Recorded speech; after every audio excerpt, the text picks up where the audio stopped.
은퇴 후 가장 두려운 순간은 언제일까요? 바로 매달 들어오던 월급이 끊기고 고정 지출만 남았을 때입니다. 그동안의 저축과 연금으로 충분할 줄 알았는데 집값은 떨어지고 물가는 올라만 가고 어느새 통장 잔고는 빠르게 줄어들고 있죠. 무엇보다 큰 문제는 이렇게 줄어드는 재산을 보며 매달 생존의 고민을 반복하는 삶이 과연 행복할 수 있느냐는 것입니다. 그래서 요즘 많은 한국인들이 은퇴 후의 새로운 삶을 위해 선택하는 대안이 바로 해외 이민입니다. 단순히 생활비가 저렴한 곳을 찾는 것이 아니라 자신이 원하는 라이프 스타일을 실현할 수 있는 나라를 선택하는 것이죠. 하지만 이민은 단순히 싸다는 이유만으로 떠날 수 있는 일이 아닙니다. 그곳에서 삶이 지속 가능하고 문화와 환경이 나에게 맞는지도 중요합니다. 지금부터 은퇴 후 새로운 삶을 꿈꾸는 이들에게 꼭 맞는 해외 은퇴 천국 TOP5를 소개하고 실제 사례들을 통해 설득력 있게 이야기해 보겠습니다. 본론 해외 은퇴 천국 TOP5와 그 이유.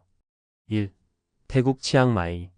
태국 치앙마이는 은퇴자들에게 천국으로 불릴 만큼 많은 장점을 가진 도시입니다. 생활비 월 100만 원으로도 충분히 여유로운 생활이 가능합니다. 집세, 음식, 교통비가 모두 저렴하며 100만 원의 연금만으로도 안정적인 삶을 누릴 수 있습니다. 환경 따뜻한 날씨, 건강에 좋은 열대 과일, 그리고 국제적 커뮤니티 덕분에 다양한 사람들과 교류할 수 있습니다. 사례 1. 60대 초반의 박씨 부부는 치앙마이로 이민을 결심했습니다. 서울에서 30평 아파트를 팔고 치앙마이에서 월세로 훨씬 큰 주택을 빌려 생활비를 절반 이하로 줄였죠. 남편은 매일 골프를 치고 부인은 요가와 시장 투어를 즐기며 건강하게 살고 있습니다. 두 사람 모두 한국에서는 상상할 수 없던 여유를 누리고 있다고 입을 모읍니다. 2. 말레이시아 조호바루. 말레이시아 조호바루는 은퇴 비자를 쉽게 받을 수 있고 영어 사용이 가능해 생활이 편리한 도시입니다. 생활비 한국 대비 4,050% 수준으로 저렴합니다. 의료 서비스 선진 의료 시스템이 잘 갖춰져 있어 건강 관리에 유리합니다. 사례 2. 경기도에서 자영업을 하다 은퇴한 김 씨는 조호바루에 정착해 여유로운 삶을 살고 있습니다. 은퇴 후 늘어난 병원비 걱정을 줄이고 싶었던 그는 말레이시아에서 저렴한 비용으로 양질의 의료 서비스를 받으며 건강 관리에 전념하고 있습니다. 한국에서는 병원비 때문에 항상 불안했는데 여기서는 그런 걱정이 사라졌어요. 3. 필리핀 세부. 필리핀 세부는 아름다운 자연환경과 따뜻한 기후로 유명합니다. 친근한 문화 필리핀 사람들의 따뜻한 성격과 환대가 큰 장점입니다. 저렴한 주거 비용 해변 근처에서 한국 아파트 월세 절반 이하의 비용으로 살 수 있습니다. 사례 3. 서울에서 작은 빵집을 운영하던 정 씨는 세부로 이주해 작은 게스트하우스를 운영하며 은퇴 후의 삶을 즐기고 있습니다. 매일 해변을 산책하고 낚시를 즐기며 돈에 대한 걱정 없이 살고 있습니다. 그는 손님들과 소소하게 이야기하며 새로운 활력을 얻는다며 만족스러운 미소를 지었습니다. 해외 은퇴의 핵심 자신에게 맞는 곳을 찾는 것. 위의 사례들은 모두 해외 은퇴에 성공한 예입니다. 하지만 주의할 점도 있습니다. 언어와 문화 적응. 새로운 환경에 적응하려면 기본적인 언어와 문화에 대한 이해가 필요합니다. 재정적 준비. 아무리 생활비가 저렴해도 초기 정착 비용과 예상치 못한 지출을 고려해야 합니다. 건강과 안전. 나이 들수록 의료 서비스와 안전이 중요한 만큼 이 부분을 충분히 검토해야 합니다. 결론. 은퇴 후 빈털터리 인생을 피하는 방법. 은퇴 후의 삶은 준비된 만큼 누릴 수 있습니다. 해외 은퇴는 무작정 떠나는 모험이 아니라 치밀한 계획과 전략이 필요한 선택입니다. 태국, 말레이시아, 필리핀처럼 생활비가 저렴하고 환경이 좋은 곳에서 새로운 인생을 시작할 수 있다면 더 이상 빈털터리에 대한 걱정은 하지 않아도 됩니다. 지금부터라도 은퇴 후의 삶을 미리 그려보고 자신에게 맞는 해외 은퇴지를 고민해 보세요. 선택이 곧 미래를 결정합니다. 떠나야 할 때를 알았다면 인생은 훨씬 더 아름다워질 것입니다.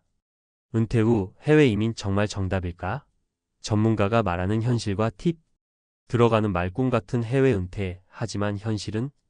은퇴 후 해외 이민이라는 말은 많은 이들에게 자유와 여유로운 삶을 떠올리게 합니다. 그런데 이런 낙원의 이미지만 보고 무작정 이민을 결정했다간 낭패를 볼 수도 있습니다.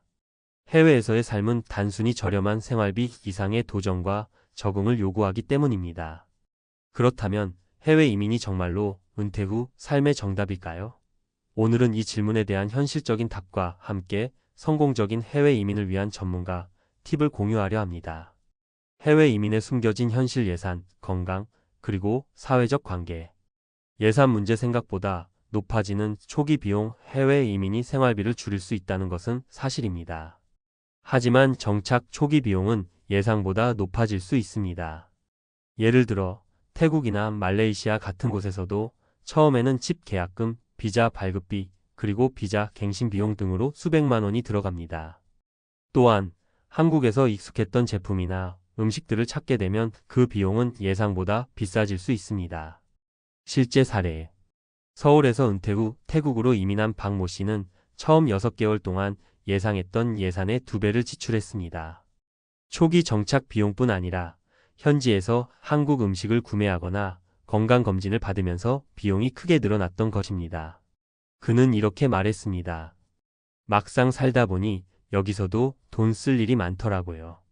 특히 아플 때 한국 병원 수준의 서비스를 원하면 추가 비용이 많이 들어가요. 건강 문제 의료 서비스의 수준과 접근성, 나이가 들수록 건강 문제는 중요합니다. 태국, 필리핀, 말레이시아 등은 의료비가 저렴하지만 모든 병원이 고품질의 의료 서비스를 제공하지는 않습니다. 특히 응급 상황에서는 한국처럼 빠른 대응을 기대하기 어려운 경우도 많습니다. 전문가 팁. 해외 이민을 계획할 때는 해당 국가의 주요 병원과 의료 시스템을 반드시 확인하세요. 또한 건강보험이나 해외 의료비를 커버할 수 있는 민간보험에 가입해 두는 것이 중요합니다. 실제 사례. 말레이시아로 이민한 김 씨 부부는 처음에 저렴한 의료비에 만족했지만 남편이 심장질환으로 수술을 받을 때 전문 병원을 찾기 어려워 큰 어려움을 겪었습니다. 김 씨는 결국 싱가포르로 건너가서 치료를 받았고 추가로 1,000만 원 넘게 들었다고 말했습니다. 사회적 관계 외로움과 고립감의 문제. 해외 이민의 가장 큰 단점 중 하나는 사회적 관계의 단절입니다. 가족이나 친구와 떨어져 새로운 환경에서 처음부터 관계를 쌓아야 하는 일이 생각보다 어렵습니다. 전문가 팁. 현지 커뮤니티에 적극적으로 참여하세요. 특히 국제적인 은퇴자 커뮤니티나 동포 모임에 참여하면 적응이 훨씬 수월해집니다. 요즘은 SNS를 통해 같은 나라에 사는 한국인들과 쉽게 연결될 수 있으니 적극 활용해 보세요. 실제 사례. 필리핀 세부로 이민한 정모 씨는 현지 사람들이 친절하기는 하지만 한국인들과의 교류가 더 중요했다며 동포 모임에서 큰 도움을 받았다고 했습니다. 그는 고향 음식을 함께 먹고 서로 정보를 공유하면서 외로움을 극복했다고 말했습니다. 해외 이민의 성공 전략 3가지 필수 체크리스트. 적응 기간을 설정하라. 최소 6개월에서 1년 정도는 시험적으로 살아보세요. 단기 비자로 현지 생활을 경험한 뒤 자신에게 정말 맞는지 판단해야 합니다. 재정 계획을 세워라. 초기 정착 비용뿐 아니라 예상치 못한 지출도 대비해야 합니다. 항상 비상금을 준비하고 한국의 자산 일부를 남겨두는 것도 안전한 방법입니다. 현지 문화를 존중하라. 해외 이민은 새로운 환경에 적응하는 과정입니다. 현지의 문화를 배우고 이를 존중하는 태도가 필요합니다. 현지인들과 좋은 관계를 맺는 것이 성공적인 이민 생활의 핵심입니다. 결론. 해외 이민은 정답이 아니라 하나의 선택지. 은퇴 후 해외 이민은 완벽한 해결책이 아니라 선택할 수 있는 하나의 옵션일 뿐입니다. 이민을 통해 얻는 혜택과 현실적인 어려움을 모두 고려한 뒤 신중하게 결정하는 것이 중요합니다. 이 글을 읽고 있는 여러분도 지금 당장 자신에게 묻고 답해보세요. 나는 왜 이민을 가려고 하는가? 그 답이 분명하다면 그곳이 어디든 새로운 시작은 더 행복할 것입니다. 은퇴 후의 삶은 내가 준비한 만큼 그리고 내가 선택한 만큼 달라질 수 있습니다. 여러분의 선택이 더 나은 미래를 만들어 가길 바랍니다. 임원 자리까지 올라갔으면 성공한 인생 아닌가요?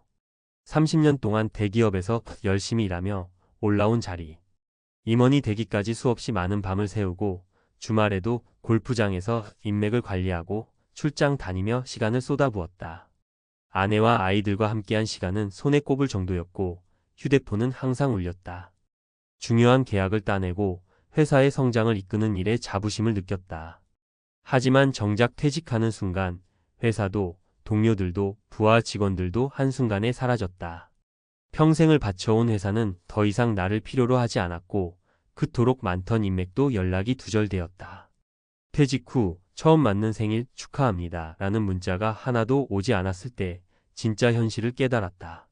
내가 그렇게 많은 사람을 알았는데 결국 진짜 내 사람은 아무도 없었구나. 이제 남은 건 오롯이 나 자신뿐이다. 그리고 이제야 알게 되었다. 퇴직 후의 삶을 준비하지 않으면 아무리 높은 자리까지 올라가도 허망하게 무너질 수밖에 없다는 사실을. 퇴직 후 인맥 99%가 끊기는 이유. 퇴직 후 연락이 끊기는 것은 단순히 서운한 감정의 문제가 아니다. 사회 구조적으로 당연한 현상이다. 왜 그런지 살펴보자. 1.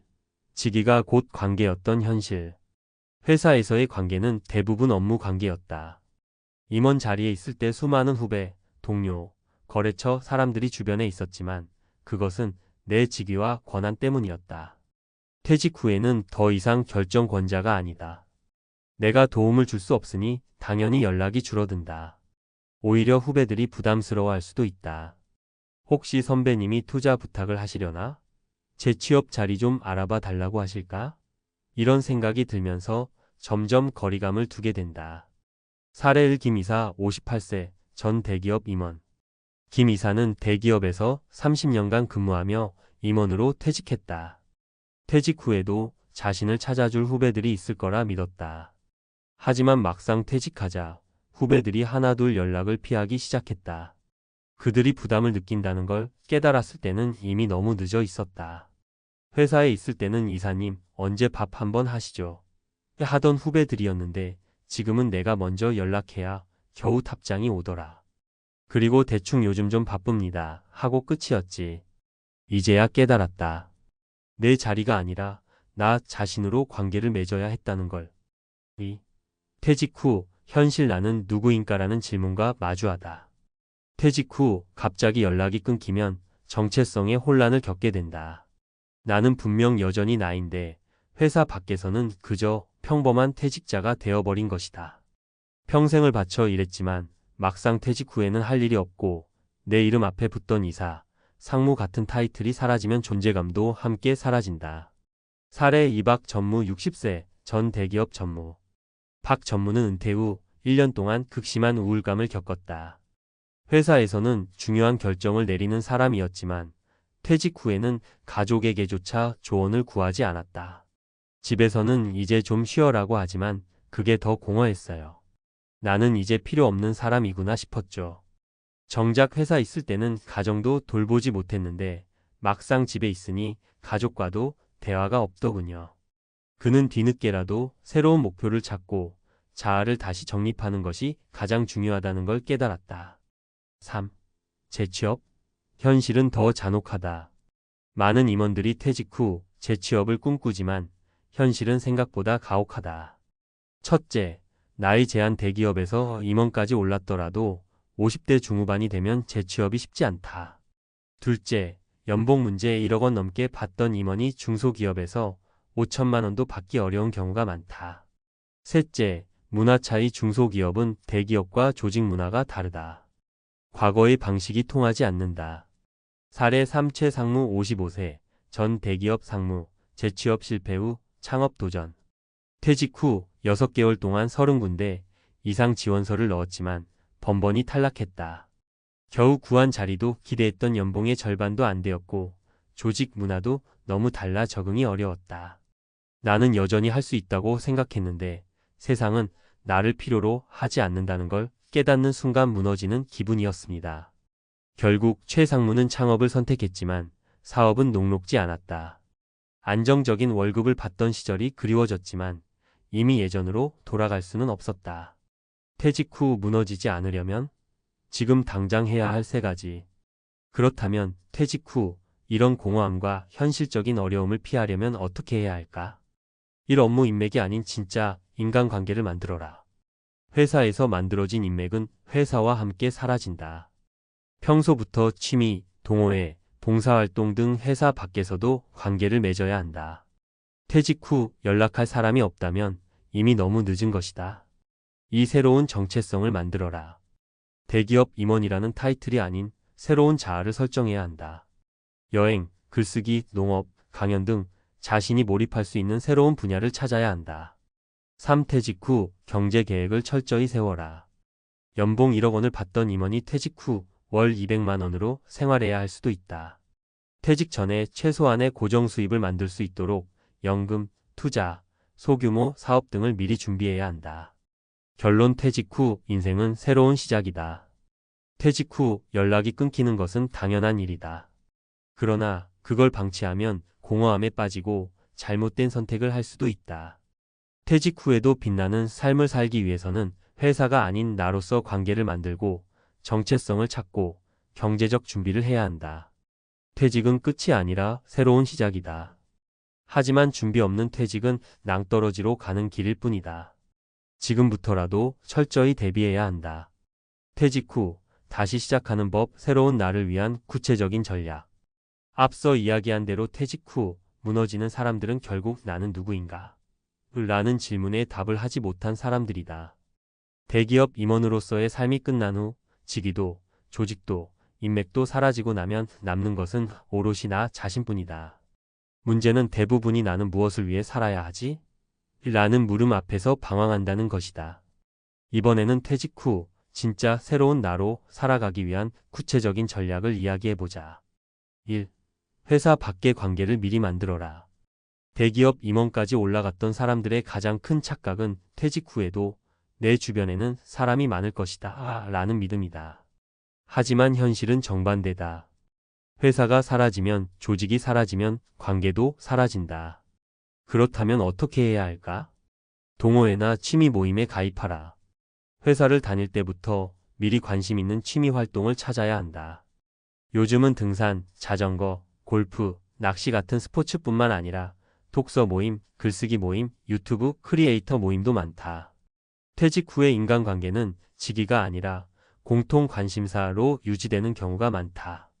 지역 사회의 연결고리를 만들어라. 평생 회사 마이너스 집 마이너스 회사 마이너스 집을 오가던 삶에서 벗어나 자신이 사는 지역에서 사람들을 만나보자. 동네 도서관, 봉사활동, 사회공헌 프로그램 등을 통해 자연스럽게 퇴직 후에 새로운 인간관계를 만들 수 있다. 사례 1. 김전무 61세, 퇴직 후 지역 봉사활동으로 새로운 관계 맺기.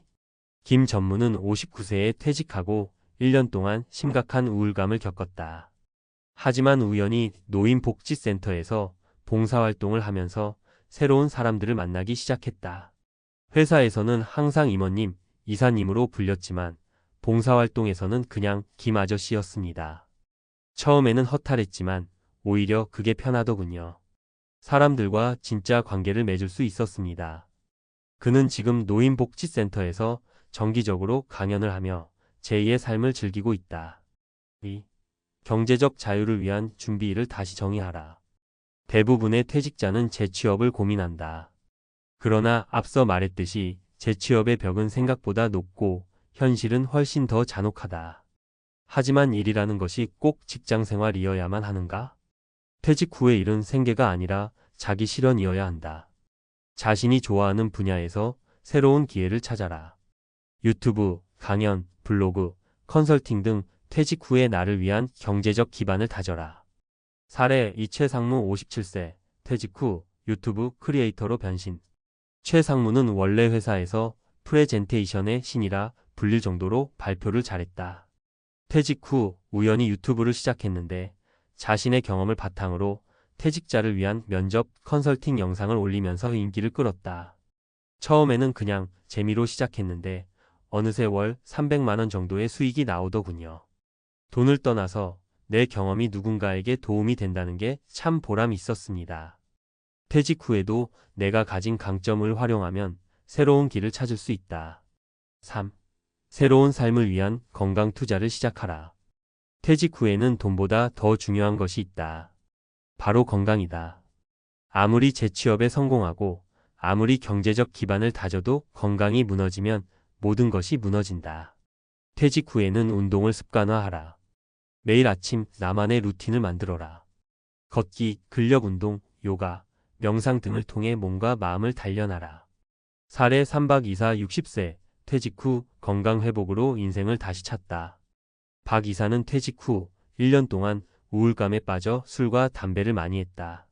그러다 건강이 급격히 나빠졌고 병원에서 이러다 큰일 난다는 경고를 받았다. 그때부터 매일 아침 1시간씩 산책을 하고 유튜브로 홈트레이닝을 따라 했어요.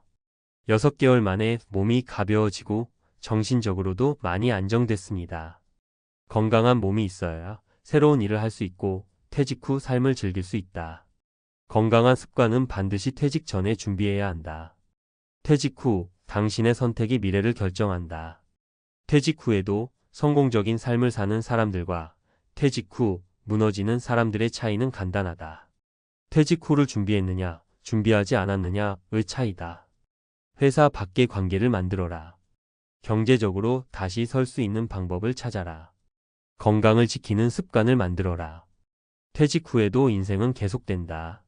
어떻게 준비하느냐에 따라 당신의 은퇴 후 삶은 완전히 달라질 것이다. 지금부터라도 퇴직 후를 준비하자. 지금이 바로 진짜 내 인생을 시작할 최고의 순간이다. 50대 퇴사 후 무직, 냉혹한 현실과 마주하다. 벼랑 끝에 선 세 사람의 이야기. 인생이마, 웃기지 마. 이건 그냥 낭떠러지야. 화려했던 커리어, 꼬박꼬박 들어오던 월급, 직장 동료들과의 술 한잔, 이 모든 것이 한순간에 사라진 50대의 삶은 마치 롤러코스터처럼 급격히 추락합니다. 퇴사 후 맛보는 달콤한 휴식은 잠시, 이내 냉혹한 현실이 뺨을 후려치죠. 저는 오늘 50대의 퇴사 후 무직 상태에 빠진 세 사람의 이야기를 통해 여러분께 냉정한 현실을 보여드리고자 합니다. 사례 1, 잘 나가던 김 부장, 퇴사 후 1년 만에 빈털터리 신세. 대기업 부장으로 승승장구하던 김 부장은 55세에 명예퇴직을 했습니다. 퇴직금과 그동안 모아둔 돈으로 노후는 걱정 없다고 생각했죠. 하지만 퇴직 후 1년 만에 그의 통장 잔고는 바닥을 드러냈습니다. 퇴직금 몇 억 받았다고 펑펑 쓰다 보니 어느새 빈털터리가 됐어요. 재취업하려고 여기저기 이력서를 넣어봐도 50대 중년 남성을 받아주는 곳은 없더라고요. 김 부장은 퇴직 후에도 매달 나가는 생활비와 자녀 학비, 그리고 예상치 못한 지출을 간과했습니다. 퇴직금은 생각보다 빠르게 줄어들었고 재취업은 쉽지 않았습니다. 결국 그는 아내에게 손을 벌리고 자녀에게 짐이 되는 신세가 되었습니다. 사례 2, 평생 가정주부였던 박 여사, 남편 퇴직 후 생계망막. 박 여사는 평생 가정주부로 살아왔습니다. 남편 월급으로 생활하며 자녀를 키우고 남편 퇴직 후에는 편안한 노후를 즐길 생각이었죠. 하지만 남편의 갑작스러운 퇴직은 박 여사의 삶을 송두리째 흔들어 놓았습니다. 남편 퇴직 후 생활비가 턱없이 부족해요. 식당에서 허드레질을 하며 돈을 벌고 있지만 쥐꼬리만 한 월급으로는 생활하기가 너무 힘들어요. 평생 가정주부로 살아온 박 여사는 경력이 없어 재취업이 어려웠습니다. 결국 그는 낮은 임금의 단순 노무직에 뛰어들었지만 힘든 노동 강도와 적은 급여에 몸과 마음이 지쳐갔습니다. 사례 3, 자영업 실패 후 빚더미에 앉은 최 사장. 최 사장은 퇴직 후 자영업에 뛰어들었습니다. 하지만 경험 부족과 치열한 경쟁 속에서 사업은 실패했고 그는 빚더미에 앉게 되었습니다. 퇴직금으로 시작한 치킨집이 망했어요. 빚만 잔뜩 남았고 이제는 막노동판을 전전하며 하루하루 버티고 있습니다. 최 사장은 퇴직금을 모두 잃고 빚까지 떠안게 되면서 극심한 경제적 어려움에 직면했습니다. 재기하려는 의지는 있었지만 나이와 건강 문제로 인해 쉽지 않았습니다. 50대 퇴사 후 무직, 냉혹한 현실을 직시해야 합니다. 세 사람의 이야기는 50대 퇴사 후 무직 상태에 빠진 사람들이 겪는 어려움을 단적으로 보여줍니다. 이들은 경제적 어려움, 사회적 고립, 건강 악화 등 다양한 문제에 직면하며 힘든 시간을 보내고 있습니다. 50대 퇴사 후 무직 상태에 빠지지 않으려면 다음과 같은 노력이 필요합니다. 퇴직 후 삶을 미리 계획하고 준비해야 합니다. 퇴직 후 어떤 일을 하며 살아갈지, 경제적으로 어떻게 대비할지 미리 계획하고 준비해야 합니다. 재취업을 위한 노력을 꾸준히 해야 합니다. 나이와 경력에 맞는 일자리를 찾기 위해 꾸준히 노력해야 합니다. 건강 관리에 신경 써야 합니다. 규칙적인 운동과 건강한 식습관을 통해 건강을 유지해야 합니다. 사회적 관계를 유지해야 합니다. 가족, 친구, 동료들과의 관계를 유지하며 사회적 고립을 예방해야 합니다. 50대 퇴사 후 무직 상태는 누구에게나 닥칠 수 있는 현실입니다. 하지만 미리 준비하고 노력한다면 힘든 시간을 극복하고 새로운 삶을 시작할 수 있습니다. 50대 퇴사 후 무직, 벼랑 끝에 선 당신에게 희망을. 냉혹한 현실 속에서도 희망을 잃지 마세요. 50대는 새로운 시작을 위한 또 다른 기회입니다. 긍정적인 마음으로 미래를 준비하고 끊임없이 노력한다면 분명 행복한 인생 2막을 열 수 있을 것입니다. 김 부장의 퇴직 후 잔혹사 50대 명퇴, 1년 만에 빈털털이 된 이유. 퇴직금 몇 억? 그거 금방 없어져요. 안녕하세요, 독자 여러분. 오늘은 50대 명예퇴직 후 1년 만에 빈털터리가 된 김 부장 이야기를 통해 퇴직 후 겪게 되는 냉혹한 현실과 그 해결책에 대해 이야기해 보려 합니다. 김 부장은 대기업에서 30년 가까이 헌신하며 부장 자리까지 올랐습니다. 55세에 명예퇴직을 하면서 퇴직금과 그동안 모아둔 돈으로 노후는 걱정 없다고 생각했죠. 하지만 퇴직 후 1년 만에 그의 통장 잔고는 바닥을 드러냈습니다.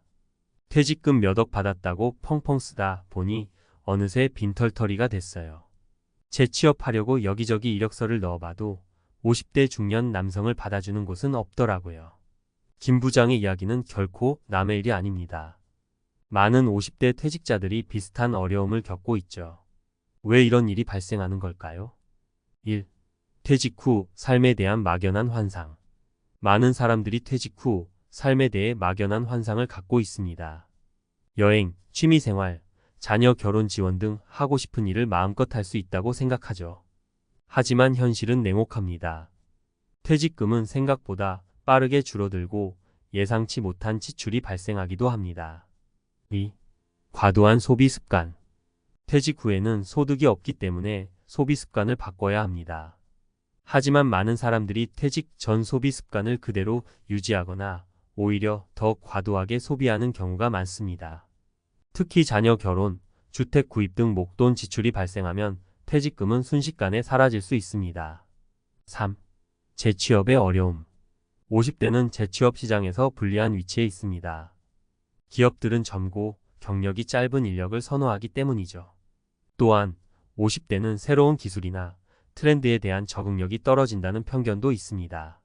이러한 이유로 50대는 재취업의 어려움을 겪을 수밖에 없습니다. 4. 예상치 못한 지출. 퇴직 후에는 예상치 못한 지출이 발생할 수 있습니다. 질병, 사고, 자녀 문제 등 예상치 못한 상황에 대비해야 합니다. 하지만 많은 사람들이 이러한 상황에 대한 대비 없이 퇴직금을 모두 소진하는 경우가 많습니다. 김 부장에게 드리는 조언. 퇴직 후 빈털터리 신세 탈출하기. 김 부장처럼 퇴직 후 빈털터리 신세가 되지 않으려면 어떻게 해야 할까요? 다음과 같은 조언을 드립니다. 퇴직 후 삶을 미리 계획하고 준비하세요. 퇴직 후 어떤 일을 하며 살아갈지, 경제적으로 어떻게 대비할지 미리 계획하고 준비해야 합니다.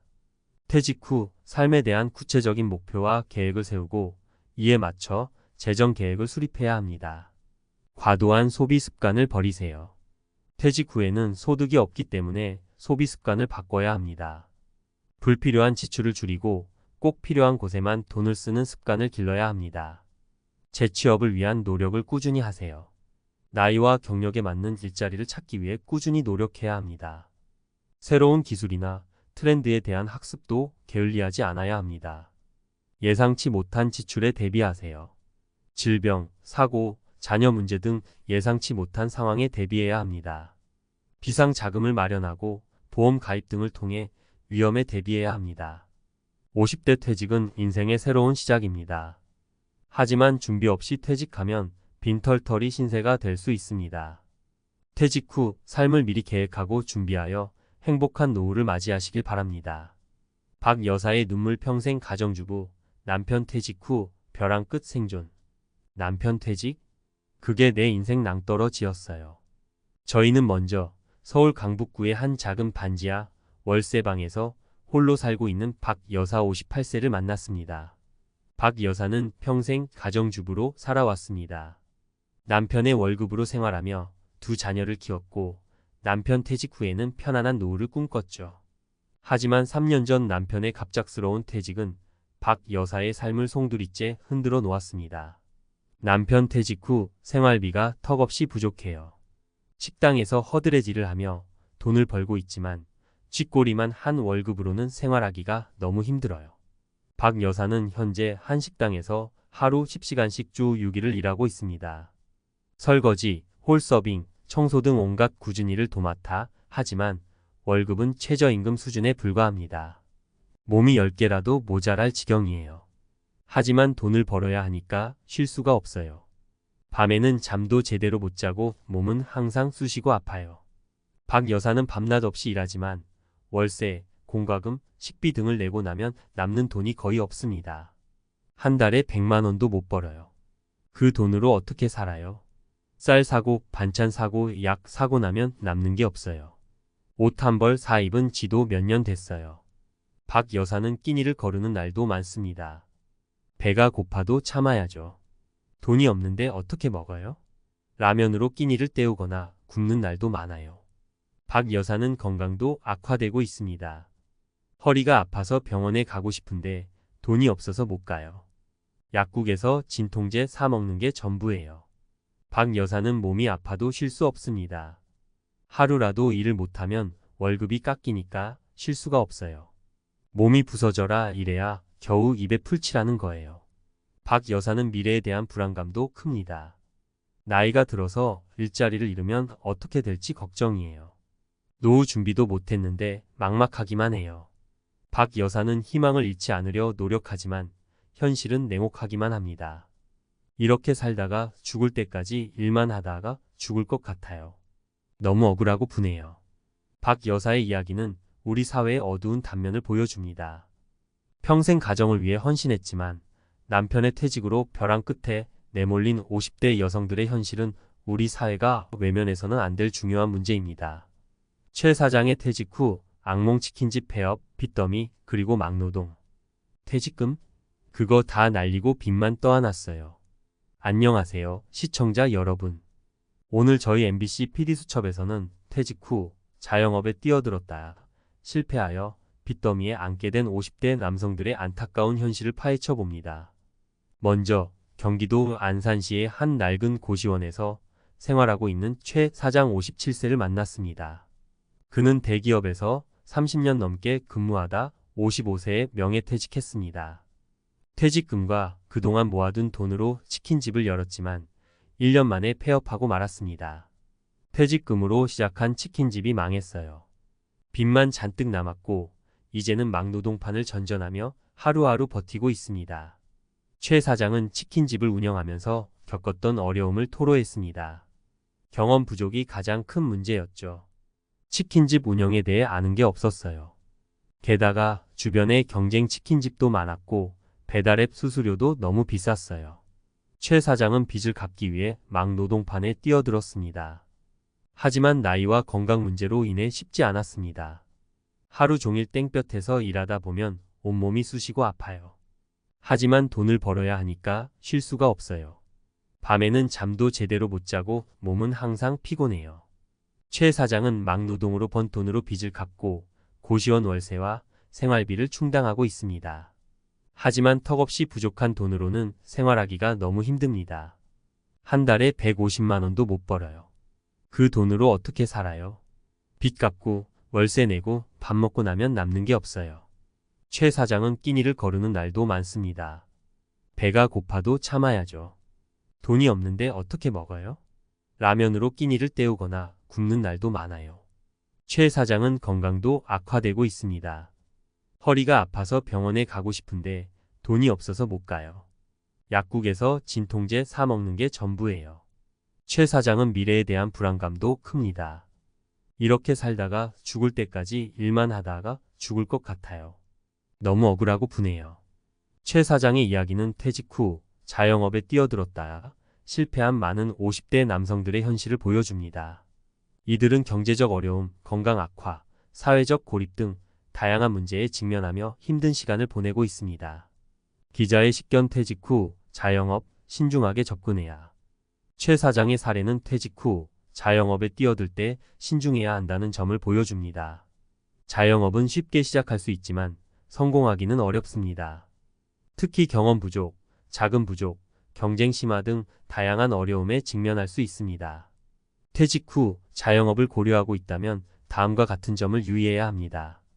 철저한 시장 조사와 사업 계획 수립. 자영업을 시작하기 전에 충분한 시장 조사를 통해 사업성을 검토하고 구체적인 사업 계획을 수립해야 합니다.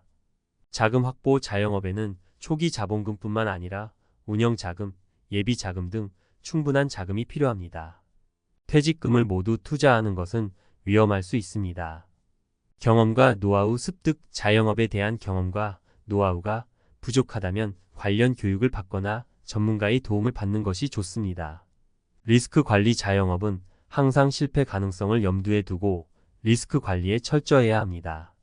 퇴직 후 자영업은 신중하게 접근해야 할 문제입니다. 충분한 준비 없이 뛰어들었다가는 최 사장처럼 빚더미에 앉게 될 수 있습니다. 퇴직 후 삶을 설계할 때 자영업 외에도 다양한 가능성을 열어두고 신중하게 선택해야 합니다. 50대 퇴사 후 무직, 냉혹한 현실의 과학적 분석. 벼랑 끝 세 사람 희망 찾기. 퇴직 후 삶, 뇌과학과 심리학이 말하는 진실은? 안녕하세요, 여러분. 오늘은 50대 퇴사 후 무직 상태에 빠진 세 사람의 이야기를 통해 그들이 겪는 어려움을 과학적 근거와 이론을 바탕으로 분석하고 희망적인 미래를 위한 해결책을 제시하려 합니다. 1. 김 부장의 급격한 경제적 어려움. 행동 경제학적 관점. 김 부장은 퇴직금을 과소비하여 1년 만에 빈털터리가 되었습니다. 이는 행동 경제학에서 말하는 현재 편향과 손실 회피 심리 때문일 수 있습니다.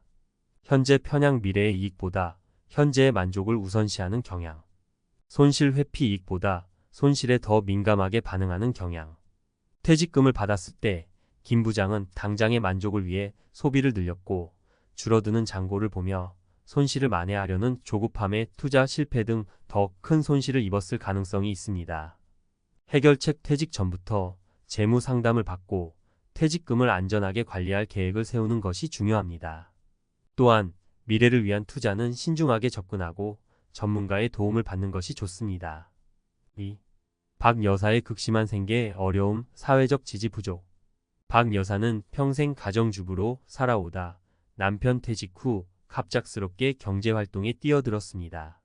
이는 갑작스러운 역할 변화와 사회적 지지 부족으로 인한 스트레스를 유발할 수 있습니다. 역할 변화, 스트레스. 익숙한 역할에서 벗어나 새로운 역할을 수행할 때 발생하는 스트레스. 사회적 지지 부족. 주변 사람들로부터의 지지나 도움이 부족할 때 발생하는 스트레스. 박 여사는 경제적 어려움뿐만 아니라 사회적 고립감과 정신적 스트레스까지 겪고 있을 가능성이 높습니다. 해결책. 정부나 지자체에서 제공하는 경력 단절 여성 지원 프로그램을 활용하거나 여성 관련 단체 등을 통해 사회적 지지를 얻는 것이 중요합니다. 또한 심리 상담 등을 통해 정신 건강을 관리하는 것도 필요합니다. 3. 최 사장의 자영업 실패와 빚. 인지적 오류. 최 사장은 자영업 경험 부족과 시장 분석 실패로 빚더미에 앉았습니다. 이는 인지 심리학에서 말하는 확증 편향과 낙관 편향과 관련이 있을 수 있습니다. 확증 편향. 자신의 기존 생각이나 신념에 맞는 정보만 받아들이고 반대되는 정보는 무시하는 경향. 낙관 편향. 미래를 긍정적으로만 바라보고 위험 요소를 과소평가하는 경향. 최 사장은 자영업 성공에 대한 막연한 기대를 가지고 실패 가능성을 과소평가했을 수 있습니다. 해결책. 퇴직 전부터 자영업에 대한 충분한 정보를 수집하고 전문가의 조언을 구하는 것이 중요합니다. 또한 실패 가능성을 염두에 두고 위험 관리 계획을 세우는 것도 필요합니다. 50대 퇴사 후 무직. 희망을 찾아서. 세 사람의 이야기는 50대 퇴사 후 무직 상태가 개인의 의지나 노력 부족만으로 발생하는 것이 아님을 보여줍니다. 사회 경제적 환경, 심리적 요인, 인지적 오류 등 다양한 요인이 복합적으로 작용하여 어려움을 가중시킬 수 있습니다. 하지만 희망은 있습니다. 정부 지원 정책 활용 퇴직 후 재취업 지원 프로그램, 창업 지원 프로그램 등 다양한 정부 지원 정책을 적극적으로 활용하는 것이 중요합니다. 전문가 도움 재무 상담, 심리 상담, 창업 컨설팅 등 전문가의 도움을 받아 어려움을 극복하고 새로운 시작을 준비할 수 있습니다.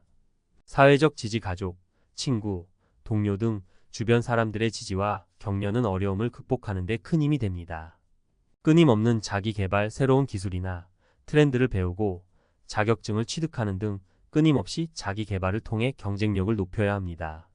추천 도서 100세 시대 50대부터 준비해야 할 것들 김진수 저 50대 이후의 삶을 성공적으로 준비하기 위한 실질적인 조언과 정보를 제공합니다. 나는 퇴직이 두렵지 않다. 강창희 저 퇴직 후 삶에 대한 불안감을 극복하고 새로운 삶을 설계하는 데 도움을 주는 책입니다. 행복한 퇴직, 아름다운 인생 이막 김경록 저 퇴직 후 삶을 행복하게 살아가기 위한 다양한 방법과 사례를 제시합니다. 50대 퇴사 후 무직, 희망을 잃지 마세요. 50대 퇴사는 인생의 끝이 아니라 새로운 시작입니다. 긍정적인 마음으로 미래를 준비하고 끊임없이 노력한다면 분명 행복한 인생 이막을 열 수 있을 것입니다. 자, 오늘은 조금 마음 아픈 이야기로 시작할게요. 나는 여행으로 늙고 싶다. 평생의 꿈이었던 62세 김도훈님 이야기예요. 퇴직금 3억 8천만 원, 개인연금 매달 120만 원, 그리고 살아볼 곳 리스트가 빼곡한 공책 하나. 첫 해엔 제주 한 달 살기, 다음 해엔 다낭 하롱베이 치앙마이, 겨울엔 라오스. 사진첩은 매번 장관이었죠. 문제는 통장 잔고였어요. 이번 달 정도야 괜찮겠지가 7년이면 습관이 됩니다. 항공권은 카드 할부, 숙소는 한 번쯤은 스위트룸, 현지에선 렌터카. 연금 120만 원에 생활비 250만 원, 여행비 250만 원이 얹히며 매달 380만 450만 원씩 빠져나갔어요. 처음 3년은 시장이 좋아서 투자 수익이 메꿔주겠지라고 믿었죠. 그런데 넷째에 들어서면서 변동성이 커졌고 다섯째 해엔 마이너스가 길게 눌렀습니다. 은퇴 초반의 나쁜 수익률이 평생 자금을 갉아먹는 걸 수익률 순서 위험이라고 합니다. 한마디로 맨 앞에서 맞는 파도는 더 아프다는 뜻이에요. 은퇴 초기에 하락장이 반복되면 같은 돈을 써도 돈의 체력이 훅 떨어집니다. 이건 개인의 근성 문제가 아니라 구조의 문제예요. 금융권에서도 경고하는 대표적인 리스크죠. 7번째 봄, 김도훈님은 결국 서울로 돌아와 노트북을 닫았습니다. 사진은 늘 웃고 있는데 가계부는 그 표정을 못 따라가더라고요. 그날 밤 아내분이 조심스럽게 말했대요. 여행을 멈추자는 게 아니고 우리 방식으로 다시 짜보자. 이 말을 저는 정말 좋아해요. 멈추자는 게 아니라 방식을 바꾸자는 것. 은퇴는 쭉이 아니라 다시 짜기의 연속이거든요. 비슷한 이야기는 생각보다 흔합니다. 63세 이지연님은 33년 교사로 일했고 살아보는 여행이 버킷리스트였죠. 1년에 2번 6주씩 장기 체류를 했는데 문제는 건강보험과 의료비였어요. 5년 사이 무릎 관절이 나빠져 수술을 고민했고 그 사이 국내 의료비 지출이 체감상 훌쩍 튀었다는 걸 통장에서 확인했죠. 실제로 한국의 보건의료 지출은 지난 10여 년간 꾸준히 상승했습니다. 2010년대 이후 총 지출과 1인당 지출이 빠르게 늘었고 고령층일수록 이 변화의 체감을 더 크게 합니다. 숫자로 보면 2010년 대비 2019년 그리고 2020년대 초반까지 의료비 총액과 1인당 지출이 유의미하게 증가했다는 근거가 쌓여 있어요. 은퇴 후 여행은 멋진데 은퇴 후 무릎과 은퇴 후 치과는 일정이 밀리면 안 되는 변수예요. 또 다른 사례. 60세 직후에 은퇴한 박상민님은 4% 규칙을 어깨에 너머로 듣고 연 4%면 안전하다더라 하며 초반 5년을 강하게 달렸습니다. 새벽마다 특가 항공권 사냥, 유럽 철도 패스, 크루즈. 그런데 30년이 아니라 40년짜리 은퇴라면 그리고 초반 57년의 시장이 휘청거린다면 같은 4%라도 성공 확률이 낮아질 수 있습니다. 최근까지 업데이트된 분석을 보면 34% 구간이 비교적 보수적인 안전지대로 평가되고 기간이 길어질수록 보수적인 설정이 유리하다는 결론이 반복해서 제시돼요. 요점은 룰보다 맥락입니다. 내 은퇴 기간, 자산 배분, 변동성, 그리고 인출 타이밍. 이 네 가지가 동시에 돌아갑니다. 마지막으로 66세 오미경님. 젊을 때 못한 여행, 은퇴하면 실컷 한다는 말을 그대로 삶에 옮긴 분이에요. 문제는 한국의 노인 빈곤 구조가 생각보다 가파르다는 것. OECD 기준으로 한국의 노인 빈곤율은 여전히 가장 높은 축에 서 있고 국내 연구와 보도도 40% 안팎의 수치를 반복해서 지적합니다. 개인의 절약 절제가 문제가 아니라 구조적으로 연금소득 보완 장치가 얇다는 뜻이죠. 그래서 여행을 많이 했다 자체보다 소득 의료 주거 환율 시장 리스크가 한꺼번에 몰렸을 때 방어막이 얇다는 게 진짜 위험 요인입니다. 자, 그럼 어떻게 다시 짤 것인가? 오늘 영상의 핵심은 여기에요. 저는 여행을 멈추라고 말하지 않습니다. 방식과 순서를 바꾸자고 제안해요. 가장 먼저 인출의 바닥과 천장을 분리합니다.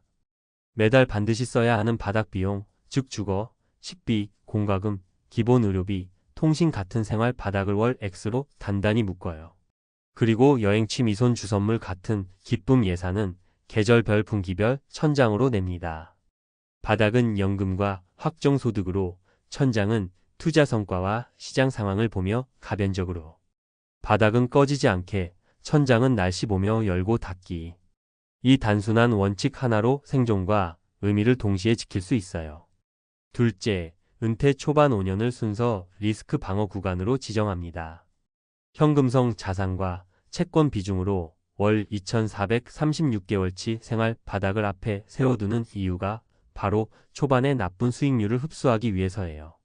시장이 흐리면 현금 채권 양동이로 생활비를 퍼쓰고 맑으면 주식 양동이에서 수익을 실현해 다시 채워 넣는 방식이죠. 은행과 자산운용사에서 설명하는 그 수익률 순서, 위험에 대한 기본적인 해법입니다. 핵심은 초반 5년은 살아남는 게 이기는 것이에요. 셋째, 4% 규칙을 돌이 아니라 고무줄로 이해하세요. 첫째에 인출액을 정하고 그 다음에 물가만큼 올리는 고전적 방식은 설명이 쉽지만 실제 생활에선 가감이 필요합니다. 예를 들어 포트폴리오가 정고점 대비 15% 이상 꺾이면 인출 증가를 멈추거나 510% 줄이고 정고점을 회복하면 원래 궤도로 복귀하는 식의 가드레일을 두면 실패 확률을 낮출 수 있습니다. 업데이트된 트리니티 연구들의 요지는 하나예요. 기간이 길수록 변동성이 클수록 34% 구간으로 보수화하라. 여행 구간을 계절제 분기제로 묶어 탄력적으로 쓰면 행복을 아끼는 게 아니라 행복을 오래 쓰는 게 됩니다. 넷째, 의료비는 가계부의 여행 파트너예요. 60대 중후반부터는 무릎 허리 치아가 비용의 3대 산입니다. 한국의 보건의료 지출이 지난 10여 년 동안 구조적으로 상승해 왔다는 점, 그리고 고령층에서 이 체감도가 특히 크다는 점을 염두에 두고 여행 적금과 별도로 건강 적금을 월 고정으로 분리하세요. 이미 한번 수술 스케줄이 들어가면 여행 일정은 6개월씩 밀립니다. 이건 의지 문제가 아니에요. 구조의 문제예요. 그래서 저는 늘 말합니다. 여행 예산은 신나게, 건강 예산은 습관처럼. 다섯째, 연금과 제도의 경계선을 확인하세요. 국민연금 소득 대체율, 기초연금, 그리고 향후 제도 개편 논의는 실제 삶에 직접적인 영향을 줍니다. 최근 보도와 연구를 보면 현행 체계에서의 노후 빈곤 리스크가 지속적으로 지적되고 보험료율과 연금 개시 연령 등 제도적 조정 논의가 이어지고 있어요. 제도는 개인이 바꾸기 어렵지만 개인은 제도에 맞춰 설계를 바꿀 수 있습니다. 연금으로 생활 바닥을 만들고 투자로 기쁨의 천장을 여세요.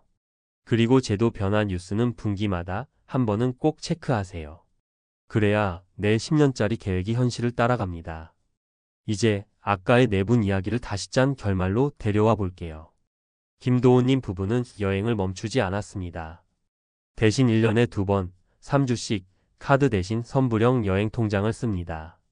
비수기 장기 체류 주방 있는 숙소로 바꿨고 대도시 2주 근교, 소도시 1주의 리듬형 일정을 만들었어요. 비행기는 직항 대신 경유로, 렌터카는 대중교통으로 바꿔 두 사람 합산 월 평균 140만 원 절감. 덕분에 주식 계좌에 손 안 대고도 여행을 유지합니다.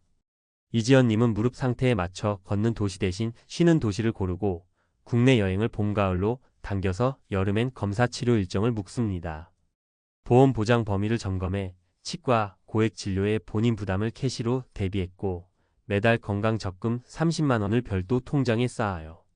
박상민님은 4% 고정 인출을 버리고 물가가 드레일로 전환했습니다.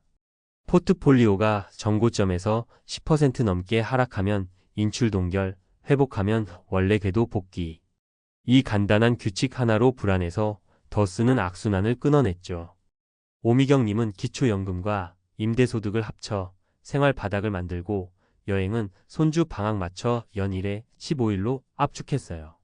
대신 동네 커뮤니티 여행 모임을 시작해 여행의 빈도가 아니라 여행의 감도를 높였습니다. 여기서 자주 나오는 질문. 그래도 지금 안 가면 언제 가요? 맞아요.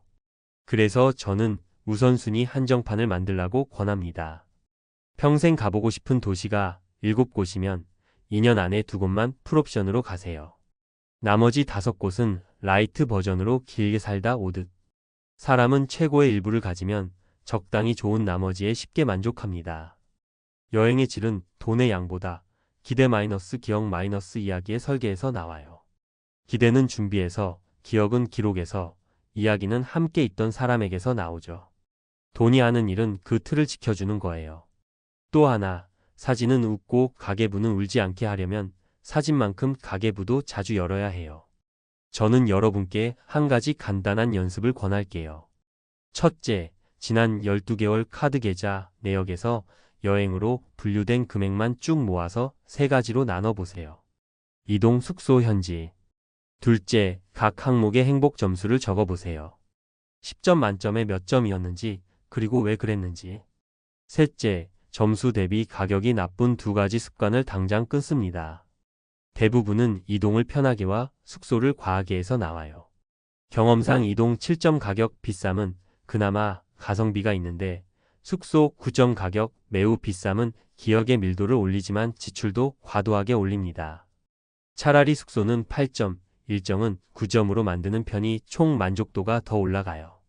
일정의 밀도는 돈보다 시간이 만들거든요. 현실적인 경고도 놓치지 않을게요.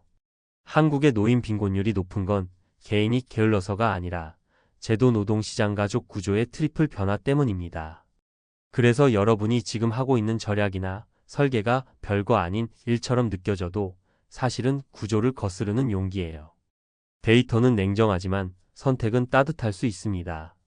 퇴직의 공백기에 작은 수입의 끈을 하나 만들어두는 것도 유효합니다. 가르치기, 쓰기, 안내하기, 동네에서 필요한 걸 도와주기. 월 30만 원, 50만 원의 소득이 기쁨 예산을 지켜줍니다. 제도는 천천히 움직이지만 내 통장의 리듬은 오늘 바꿀 수 있어요.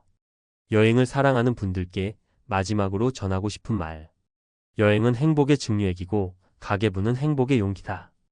용기가 깨지면 증류액은 바닥으로 흘러요. 용기를 단단히 하고 증류액은 조금씩 오래 마십시다. 방법은 명확해요. 생활의 바닥을 연금과 확정소득으로 고정하고 여행의 천장은 시장과 건강에 맞춰 늘렸다 줄였다. 은퇴 초반 5년은 수익률 순서의 파도를 피하기 위해 현금 채권 방패를 들고 4% 규칙은 룰이 아니라 고무줄이라고 이해하기. 의료비는 가계부의 여행 파트너로 대우하고 제도 변화는 분기마다 체크하기. 그렇게 하면 은퇴 후 7년간 여행만 다닌 60대 결국 빈털털이라는 제목은 남의 얘기 혹은 과거의 얘기가 됩니다. 여러분의 제목은 이렇게 바뀔 거예요. 은퇴 후 20년 여행을 멈추지 않고도 통장도 지킨 비결. 오늘 영상은 여기까지예요.